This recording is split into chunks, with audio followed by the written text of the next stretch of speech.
लिए डिपेंडेंट है online mode के ऊपर for the preparation of their JEE and NEET exam. उनको लग रहा है कि हम बहुत जल्दी डिस्ट्रैक्ट हो जाते हैं, हम बहुत ज़्यादा फोकस नहीं कर पाते। एक्चुअल में हमारा राइट स्ट्रक्चर होना चाहिए इस एग्जाम की प्रिपरेशन के लिए। तो हाई ऑल, दिस निर्वाण पवार और आज की इस वीडियो में मैं बात करने वाला हूँ सभी स्टूडेंट्स के साथ जो चाहे कंप्लीटली या पार्शियली डिपेंडेंट है ऑनलाइन मोड के ऊपर for the preparation of their JEE and NEET exams और वो बहुत ज़्यादा स्ट्रगल कर रहे हैं ऑनलाइन मोड से पढ़ने में। उनको लग रहा है कि हम बहुत जल्दी डिस्ट्रैक्ट हो जाते हैं, हम बहुत ज़्यादा फोकस नहीं कर पाते। क्या एक्चुअल में हमारा राइट स्ट्रक्चर होना चाहिए इस एग्जाम की प्रिपरेशन के लिए, ये सारी चीज़ें हम फिगर आउट नहीं कर पा रहे हैं। तो ऐसे सब स्टूडेंट्स को चिंता करने की कोई बात नहीं है। इस वीडियो में मैं ये सारी चीज़ों को बहुत ही डिटेल में डिस्कस करने वाला हूँ। आपको करना कुछ नहीं, बस वीडियो का एंड तक देखना है, कोई भी पार्ट स्किप नहीं करना है एंड लेट्स गेट स्टार्टेड। तो सबसे पहला इशू जो स्टूडेंट्स फेस करते हैं जनरली ऑनलाइन मोड से पढ़ते टाइम वो ये कि हम जब लेक्चर देखना स्टार्ट करते हैं, लेक्चर हमारा 1-1.5-2 घंटे जितने भी लंबा होता है, उसको जब हम देखना चालू करते हैं बीच में ही हम बोर हो जाते हैं या हम डिस्ट्रैक्ट हो जाते हैं। हम कोई दूसरा ऐप ओपन कर लेते हैं या यूट्यूब पे कोई नया रिकमेंडेशन हमको अगर साइड में दिख रहा है तो हम उसको ओपन कर लेते हैं और हम लेक्चर को बीच में छोड़ के कहीं ना कहीं निकल जाते हैं। अब ये ऑनलाइन मोड का एक डिसएडवांटेज है। अगर आप ऑफलाइन क्लास में कहीं बैठे हुए होते तो डेफिनेटली आप क्लास के बीच से उठ के नहीं जा सकते और आपको पूरा क्लास वहाँ बैठकर अटेंड करना पड़ता है। लेकिन जस्ट बिकॉज ऑनलाइन मोड में हमारे ऊपर नजर रखने वाला कोई नहीं है, हमारे पास लिबर्टी है कि हम कभी भी किसी लेक्चर को जहाँ चाहे वहाँ छोड़ के जा सकते हैं।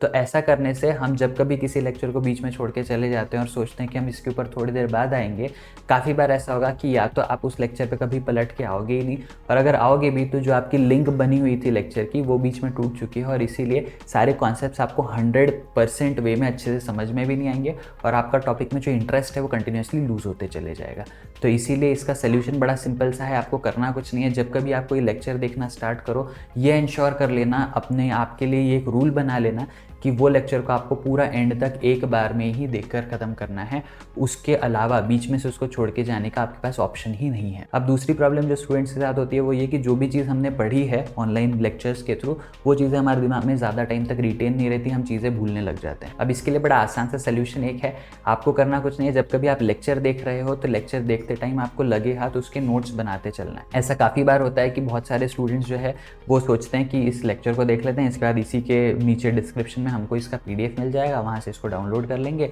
और इधर वो नोट्स का हम प्रिंट निकाल लेंगे या बाद में कभी हम अपने कॉपी में इसको लिख लेंगे। लेकिन ऐसा करने से अगेन आपने एक चीज़ ये कर ली कि जब कभी आपने लेक्चर देखा और जब कभी आप उसके नोट्स बना रहे हो इसके बीच में बहुत सारा गैप आ गया। और ये चीज़ ना होने के लिए जब आप लेक्चर देख रहे हो उसी टाइम पे अगर आप नोट्स बनाते चलोगे तो लेक्चर में जो भी चीज़ें हो रही है उसका एक क्विक ऑन स्पॉट रिवीजन भी आपका हो जाएगा और साथ ही साथ जब आप खुद अपने हाथ से चीज़ों को अपने कॉपी में लिख रहे होंगे तो चीज़ें ज़्यादा अच्छे तरीके से आपके दिमाग में फिट होगी। इसके साथ ही साथ जो कुछ भी चीज़ें आप पूरे हफ्ते भर पढ़ रहे हो, जो भी लेक्चर्स आप अटेंड कर रहे हो और जो भी नोट्स आप बना रहे हो, उन नोट्स को आपको वीकली बेसिस पे हर संडे टू संडे एक बार क्विकली रिवाइज कर लेना है। ऐसा करने से जो आपकी रिटेंशन है, जो भी चीज़ें आपने पढ़ी हुई उसकी जो रिटेंशन है अपने दिमाग में वो ज़्यादा टाइम तक बनी रहेगी। तीसरी गलती जो बहुत सारे स्टूडेंट्स करते हैं वो ये कि जब ऑनलाइन मेथड से पढ़ना चालू करते हैं तो सिर्फ कंटिन्यूसली लेक्चर देखते चले जाते हैं, एक के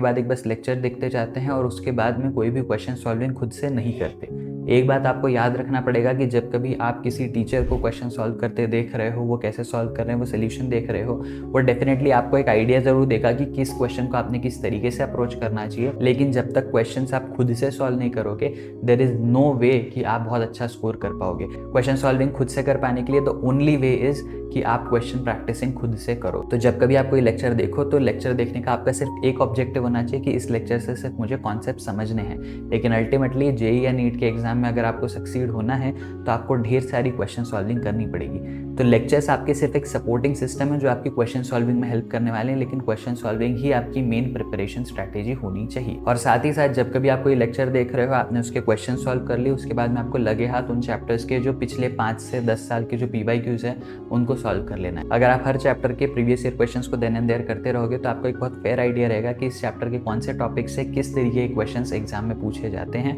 और क्वेश्चंस का एक्चुअल में लेवल क्या है। ये बहुत इंपॉर्टेंट है क्योंकि काफ़ी बार हम बहुत लो लेवल क्वेश्चंस की प्रैक्टिस करके खुश होते रहते हैं, लेकिन जब हम एग्जाम में जाते हैं तो हमको एग्जाम का लेवल बहुत ज़्यादा हाई मिलता है। या वाइस वर्सा भी हो सकता है कि हम एग्जाम की प्रिपरेशन बहुत ज़्यादा हाई लेवल क्वेश्चंस की कर रहे हैं जिस वजह से हमारी प्रोडक्टिविटी, एफिशिएंसी सब कुछ कम रहता है, लेकिन एक्चुअल में एग्जाम का लेवल थोड़ा लो ही है, जितने हाई लेवल की शायद हमको मेंस लेवल पे या नीट लेवल पे नीड नहीं होती। तो ये सारी चीज़ें अवॉइड करने के लिए आपको प्रीवियस ईयर क्वेश्चंस को भी लगे हाथ करते चले जाना है चैप्टर बाय चैप्टर। अब ये सारी चीज़ें जो भी हमने डिस्कस करी, वो सारी चीज़ें करने के साथ ही साथ आपको पैरेलली एक चीज़ जो करते रहना है वो ये कि अपने कॉन्फिडेंस और डिसिप्लिन को बनाए रखना है। ये दोनों चीज़ें बहुत ज़्यादा ज़रूरी है। जब आप अकेले ऑनलाइन मोड में अपने घर पे बैठकर प्रिपरेशन कर रहे होते हो, उस टाइम पे आप डीमोटिवेट होने के चांसेस बहुत ज़्यादा हाई होते हैं। आपके पास कोई भी मोटिवेशन का सोर्स आसपास ईजीली अवेलेबल नहीं होता और आप बहुत जल्दी आसान वे में डिस्ट्रैक्ट भी हो जाते हो। तो इसीलिए आपको डिसिप्लिन रहना है, सेल्फ मोटिवेटेड बने रहना है, सो दैट आप कभी भी इस पूरे प्रिपरेशन जर्नी में पीछे ना छूट जाओ। खुद को सेल्फ मोटिवेटेड रखने का द बेस्ट वे इज़ कि आप अपना जो व्हाई है,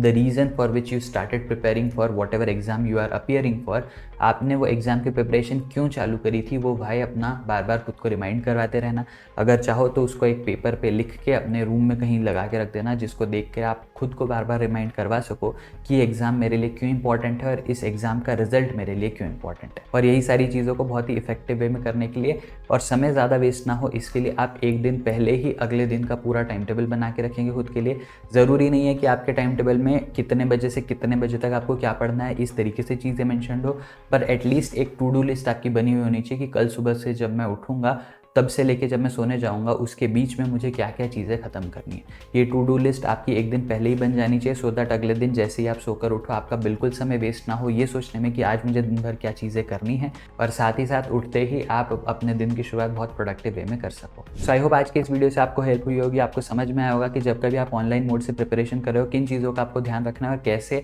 जो गलतियाँ कॉमनली लोग कर रहे हैं उनको अवॉइड करना है। अगर इस वीडियो से आपकी हेल्प हुई है तो इस वीडियो को लाइक कर देना, अपने फ्रेंड्स के साथ शेयर करना, चैनल को सब्सक्राइब कर देना, and I'll see you again in the next video. Till then, be happy, be safe, take care, bye bye.